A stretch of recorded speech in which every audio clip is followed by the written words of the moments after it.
జానము చేసిన వాడు జానము చేయలేని వాడు అంటే 21:11 చెప్తాడు. ఈ ప్రమాణ వాక్యములు విననున్న వాడు శాపగ్రహస్తుడు. ఈ వాక్యం విని దాన్ని అంగీకరించి దాన్ని గైకొన్నవాడు ధన్యుడని యోహాను సువార్త ప్రకటన గ్రంథంలో కూడా చెప్తాడు. దేవునికి స్తోత్రం. హల్లెలూయా, హల్లెలూయా. రెండు విధాలుగా ఉంటుంది. వాక్యాన్ని తప్పుపట్టడానికి ఎవరికి ఏమి సాధ్యము. దేవునికి స్తోత్రం. వింటే నువ్వు ధన్యుడు, వినకపోతే శాపగ్రహం. ఎవరేం చేయలేదు, దాన్ని ఎవరు విడిపించలేదు. దేవునికి స్తోత్రం. హల్లెలూయా. నిబంధన మందసము యెహోషువతో ఉంది కాబట్టి ఆ యెరికో పట్టణాన్ని, ఆ రాజ్యాన్ని వాళ్ళు స్వాధీనపరచుకోగలిగారు. హల్లెలూయా. వాక్యము నీలో ఉంటే నీ ఆత్మీయ దీపం ఎప్పుడు వర్ధిల్లుతుంటది. నువ్వు బలమ కలిగి బ్రతుకుతావు. దేవునికి స్తోత్రం. బలమ కలిగి జీవిస్తావు. హల్లెలూయా. అందుకే యాకోబు రాసిన పత్రికలో చెప్తాడు ఆయన 4:7 దేవుని యొద్దకు రండి, అపవాది యొద్దకు పారిపోతాడు. హల్లెలూయా.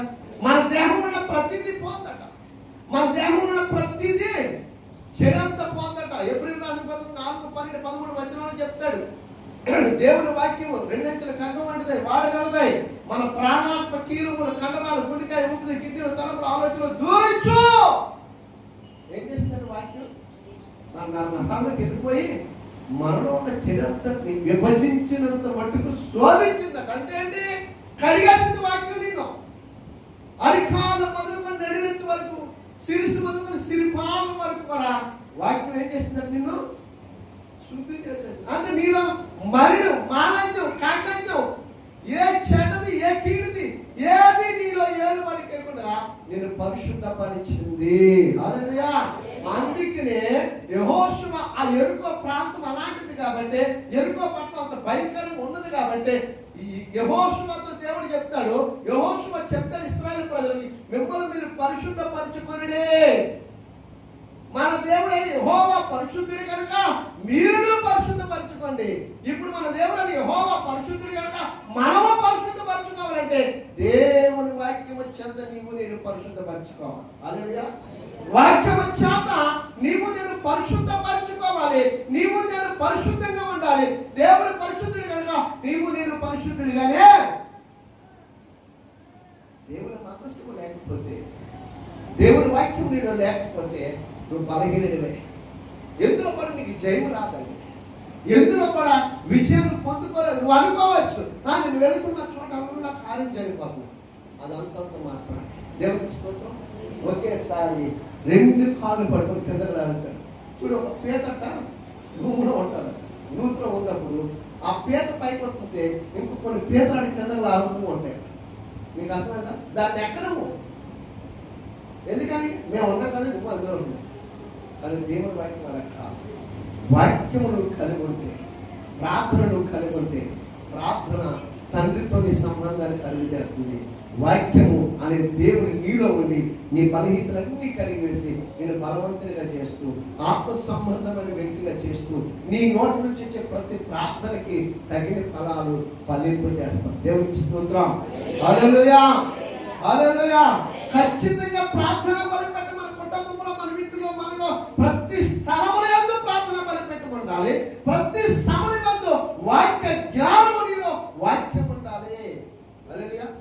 హెజ్కేలు గ్రంథం 37 చెప్తాడు 10వ వచనం 5వ వచనం. ఇంకా కింద కాలం చాలా వచనాలు ఉంటాయి, చివరి కాలం వస్తాయి. ఆ అధ్యాయాలన్నీ 37 మీరు చదవండి. లోయలో ఎండిన ఎముకలు ఉన్నాయట. హల్లెలూయా. ఇదే చివరి మాట మీకు చెప్పి నేను చెప్తాను, ముగించేస్తాను. లోయలో ఏమున్నాయి? ఎండిన ఎముకలు. మనము కూడా ఈ లోకము ఎండిన ఎముకల్లాగే ఉన్నాం ఇంతవరకు. హల్లెలూయా. క్రీస్తుని అంగీకరించలేనంత వరకు ఎండిపోయిన ఎముకలు లోయలో ఉన్నట్లుగా ఈ లోకంలో ఎండిన వారిగా ఉన్నాం, సచ్చిన వారిగా ఉన్నాం, జీవము లేని వారిగా మనం ఉన్నాం. హల్లెలూయా, హల్లెలూయా. ఎండిపోయిన ఎముకల దగ్గరికి, ఆ లోయలో ఉన్న ఎముకల దగ్గరికి యెహెజ్కేలు ప్రవక్తను తీసుకెళ్లి, యెహెజ్కేలు నరపుత్రుడా ఇవి బతకగలవా అంటే ఆయన అంటాడు, అది యెహోవాకే. దేవుడికే తెలుసయ్యా, నాకేం తెలుసు? ఎండిపోయిన ఎముకలు బ్రతుకుతాయో లేదు, ఈ లోకంలో చచ్చిపోయిన వాళ్ళందరూ, ఈ లోకంలో పాపంలో అంధకారంలో పడిపోయిన వాళ్ళందరూ మీరు విడుదల పొందుతారో లేదో, ఈ కట్టబడి ఈ శ్రమ నుంచి విమోచించబడతారో లేదో, నేను కేవలం నిమిత్తమే, నీవు ఏర్పాటు చేసుకున్న దాసుని మాత్రమే, నీ సేవకుని మాత్రం నాకేం తెలుసు తండ్రి నీకు తప్ప అన్నాడు యేసు. హల్లెలూయా. నిజమే, నాకేం తెలుస్తుంది ఈ చుట్టూ ఉన్న వారి కోసం? ఆయనకి తప్ప ప్రార్థన చేయడం నా వంతు, వాక్యం చదివి వారి ప్రార్థించడం నా వంతు. కానీ వారు ఎండిపోయి ఉన్నారా, వారు అంధకారంలో ఉన్నారా, వారి పాపంలో ఉన్నారా?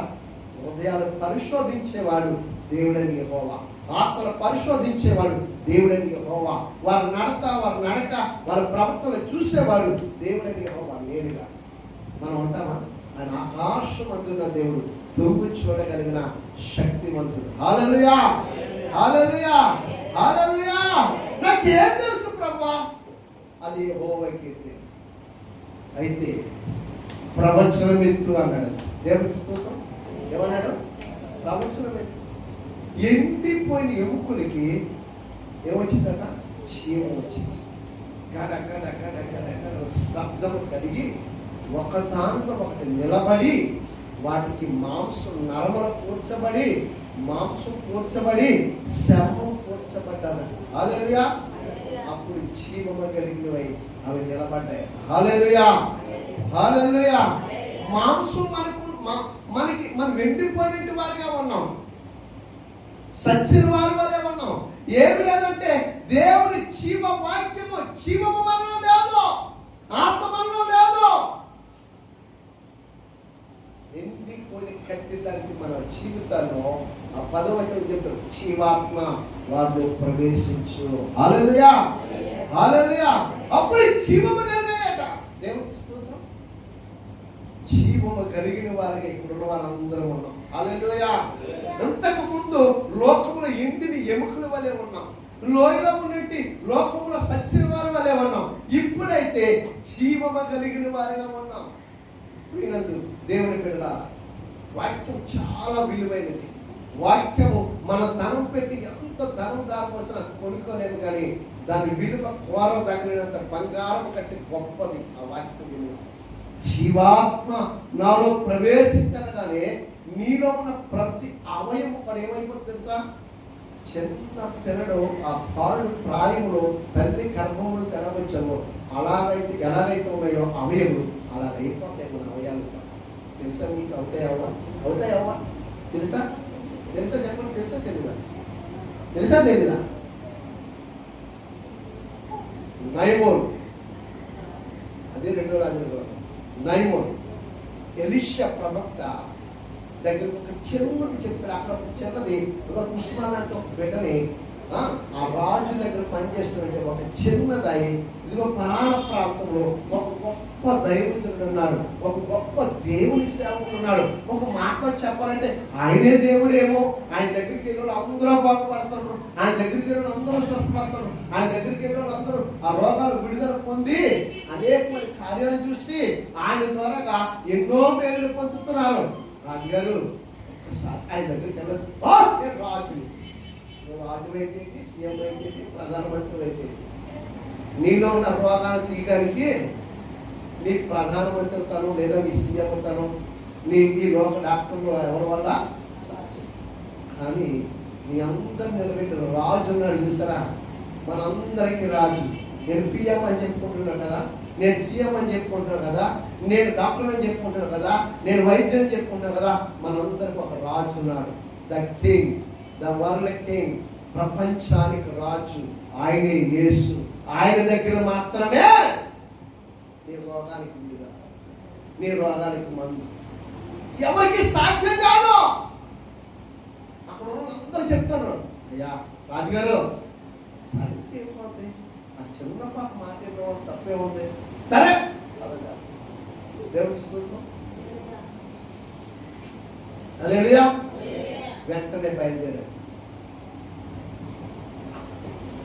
దైవజనుడు నేను చూసినట్టు పరిగెత్తుకుంటా రావాల్సిన అవసరం కూడా ఉండదు. ఎందుకు ఉండదంటే వాళ్ళు ప్రార్థనలోనూ వాక్యంలోనూ ఆ సమయాల్లో ఉన్నప్పుడు నేను రాజులు వచ్చాను, నేను రాలేదంటే ఆ వర్తమానం తీసుకెళ్ళి వారు శిశువు చెప్పిన కూర్చోమని వస్తారండి. దేవునికి స్తోత్రం.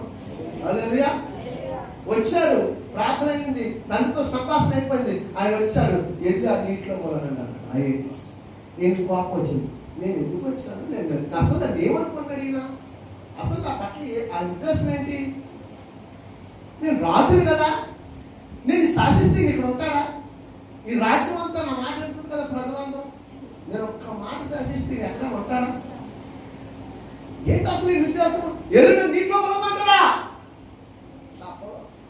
తప్పుదా? నీ రోగం కలుపుకోలకు వచ్చావు, నా మీద యుద్ధం చేయడానికి రాలేదు. దేవునికి స్తోత్రం. నన్ను శాసించడానికి రాలేదు. నేను శాసిస్తే ఈరోజు నా రోగం పోదు. దేవునికి స్తోత్రం. నువ్వు శాసిస్తే నీ గర్విష్ఠతలను బట్టి దేవుడు ఏం చేస్తారట? ఆ సింహాసనం గద్దె దించేస్తాడు. దేవునికి స్తోత్రం. వాక్యం చెప్పుకునేలా గర్విష్ఠులను గద్దె దించే దేవుడు అంట. హల్లెలూయా. దావీదు కంటే మనం గొప్పవారు కాదు. దేవునికి స్తోత్రం. దావీదు సింహాసనం దించేశాడు దేవుడు. దేవుడే ఇచ్చాడు, దేవుడే దించేశాడు. గర్వం గర్వం గర్వం. సరే రాజా వీళ్ళు ఏమవుతుంది? రాజుగారు సైనికులు బయలుదేరారు, వెళ్ళారు, మునుగుతున్నాడు. 7 మాటలు మునుగమన్నాడు. మునుగుతున్నాడు.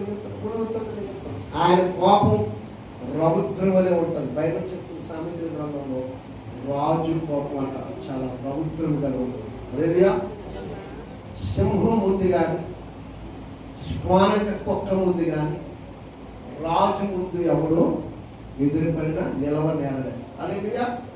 హల్లెలూయా. సామెతల గ్రంథం చెప్పిన మాట. హల్లెలూయా.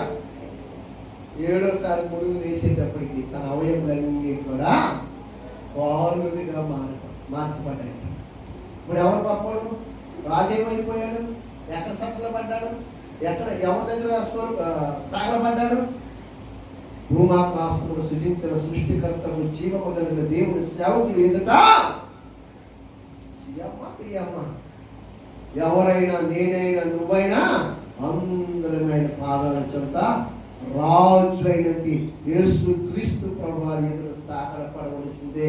నేను కొంతకాలము బ్రతకాలంటే ఏం చేయాలి? ఏ రోగము నన్ను తాకుండా, ఏ దుష్టత్వము నా మీద ఏలుబడి కాకుండా, ఏ మరణ పాపములు నన్ను సోకకుండా ఉండాలంటే అనుదినము దినానికి ముమ్మారు ప్రార్థన జీవితంలో నా కుటుంబం మీద ఏ కీడు, నా ఇంటి మీద ఏ దోషము, నా బిడ్డల మీద ఏ విధమైన దుష్టత్వము నా మీద ఏలుబడి చేయకుండా ఆయుష్యాన్ని తెచ్చి ఆశీర్వదించు ప్రభువా. ఆరోగ్యమయ్యా, మా ఎముకలకు పుష్టివయ్యా, మా ఎముకలకు సత్తువయ్యా, మా దేహానికి స్వస్థతనివయ్యా, మా శరీరానికి ఆరోగ్యమయ్యా. నైమోని బాగు చేసినట్టుగా మమ్మల్ని బాగు చేయి. నీ పని కొరకు మమ్మల్ని వాడుకో, నీ పాత్రగా మమ్మల్ని మలుచుకో.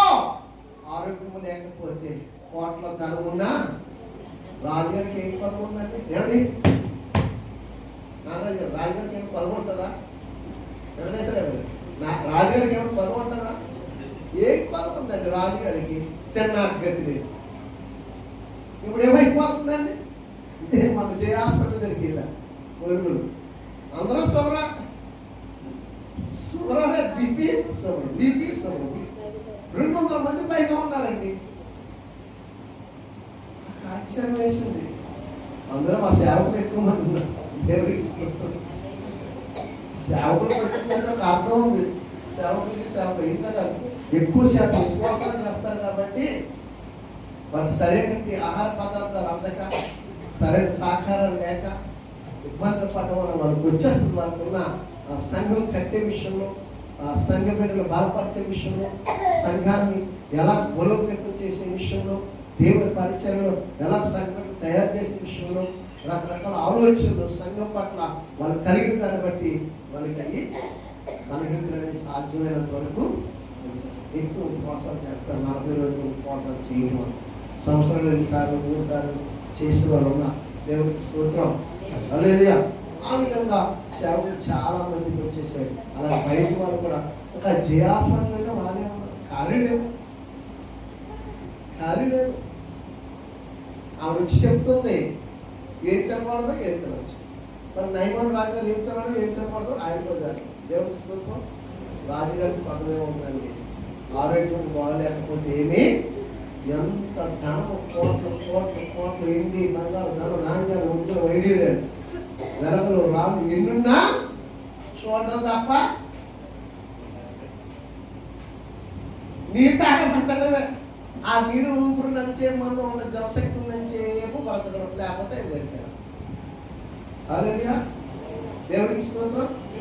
కానీ దేవుడు విశ్వసించి ప్రార్థన చేసినప్పుడల్లా మీ కుటుంబంలో అందరూ కొరకు ప్రార్థించి అందరూ ఆరోగ్యంగా ఉన్నారు, ఎవరిలో పని ప్రభు పాదాలు పట్టి ఏడు ఈ పని చేస్తాను. వాళ్ళు ఒక్క రోజైనా ఎవరొక్కరు మీకోసం చెప్తారు, ఒక్కరినన్నా ఆదివారం కూడా తీసుకొస్తాను. కానీ నాకు ఆరోగ్యం, నా బిడ్డకు ఆరోగ్యం, కుటుంబ సంస్థలుగా ఆరోగ్యంగా ఉండాలి. నేను ప్రతి ఆదివారం నా కుటుంబం ఆరోగ్యం ఉందని సాక్ష్యం చెప్పుకోవాలి. అలాంటి కృప ప్రభావాన్ని ప్రతిరోజు ప్రార్థించి, హల్లెలూయా హల్లెలూయా, సేవకుల కుటుంబం కొరకు ప్రార్థించి. ఆరోగ్యం చాలా అవసరం. మనకి ఎంత దేవుడు ఆశీర్వదించి ఇచ్చినా తాగడానికి తినడానికి లేకపోతే ఆ ధనం ఏం చేసుకుంటాం? అవి దేవుడు ఉపయోగపడతాయి. నయమూడు రోజు అలా అయిపోయింది. మళ్ళీ తినటానికి, ఆయన్ని ఆరాధించడానికి, భూమాకాశములు సృజించిన దేవుడే మీ దేవుడు అని చెప్పటానికి, వారు ఒప్పుకోవటానికి, మరలా ఆయనకున్న సంపదను అనుభవించడానికి దేవుడు ఆరోగ్యం ఇచ్చి ఆయుషించినందుకు దేవుని ఎదుట, ఎలీషా ఎదుట సాగరపడ్డాడు. ఇల్లు నయమూడు రాజు. అప్పటిదాకా ఏమన్నాడు? నేను శాసిస్తే నువ్వు అన్నాడు. ఇప్పుడు ఎవరు శాసించారు? దేవుడు. ప్రియులారా, మన దేహము ఎప్పుడు కూడా జీవాత్మ చేత నింపబడినప్పుడు మనలో ఏ రోగము రాదు. హల్లెలూయా. ఎండిన ఎముకలు, లోయలోని ఎముకలు జీవము కలిగి బ్రతికాయి. నీవు కూడా ఆత్మలో ఉంటే అనుక్షణము బ్రతుకుతావు. హల్లెలూయా. ప్రతి క్షణము దేవుని ఆత్మ చేత నువ్వు నింపబడి ఉండాలి. ప్రార్థన బలిపీఠము ఎప్పటికప్పుడు కట్టుకోవాలి. నీ బిడ్డల కొరకు ఒకవేళ ఎవరిన పిల్లలు, మన కుటుంబంలో పిల్లలు, లేదా భర్త అలసిపోయి పట్టుకుపోతాయా, ప్రార్థన చేసుకునే ఆ బలాన్ని నా భర్తకి, ప్రార్థన చేసుకునే మనసు నా కుమార్తె పుట్టించు అని నువ్వు ప్రార్థన చేయాలి.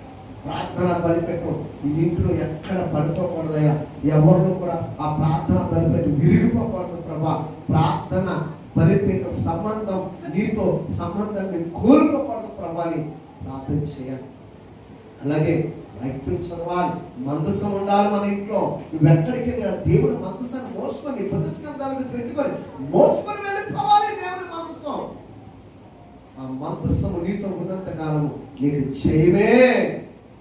దేవుడు మందసం నీతో ఉంటే శత్రువులు దడపడుతుంది, శత్రువు పారిపోతాడు, రోగాలు దూరం అయిపోతాయి, బలహీనతలు దూరం అయిపోతాయి, దుష్టత్వం కారిపోతాయి, దుష్టుడు పారిపోతాడు. దేవుడి మందసం నీలో ఉంటే ఆయన అంటాడు, మార్కు సువార్తలో చెప్తాడు, ఈ దేని చేత ఈ దెయ్యంని వెళ్ళగొట్టాడంటే వాక్యం వచ్చేదే కదా. వాక్యం వచ్చేస్తే దెయ్యం వెళ్ళిపోతాయి. హల్లెలూయా. ప్రార్థన చేస్తే ఆ దెయ్యాలు వెళ్ళిపోతాయి. నీలో ఆత్మ చేస్తే ఆ దెయ్యాలు కాలిపోతాయి.